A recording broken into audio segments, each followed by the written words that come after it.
Nandiyan po ba kayo sa loob ng malaking bayan, malawak na bakuran, mataas na pader, pinapanikiran, at ako bilang mga mamahalin sa sakya.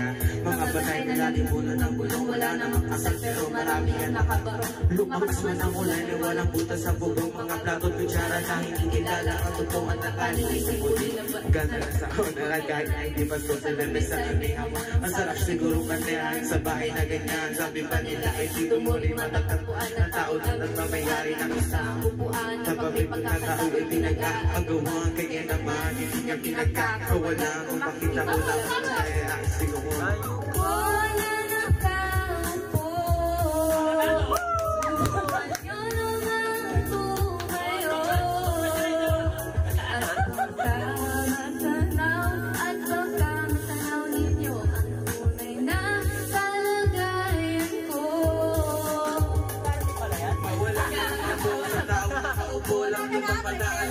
kami nagkipunuan ng inabahay namin ang pinagtapit na pilero sa gabi ay sobrang init. Lumununan na ng yelo na di kayang binigyo pang ilagay sa inumin. Pinakulong tubig sa lumanta, uling-uling-uling gamit ang panggato na inalulaman sa etsero na nagsisipin kusina. So makiyami ba niyong mahakinan na may kayama ng isang kaldero na nagagamit ang pangaking maiso. Pero kunan ako ng bari, ulaman nilot asin ang 50 pesos sa matapong pagkakasyahin.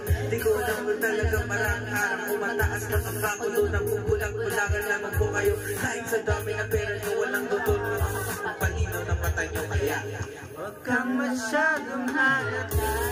Bato sa langit, ang matama ay huwag magaling. Oh, bato sa langit, ang matamaan ay huwag masyadong halata. Huwag kang masyadong halata.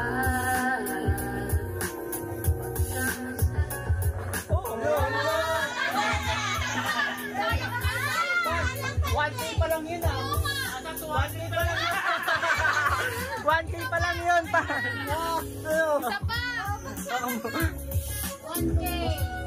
1K. Walang 1K. Part.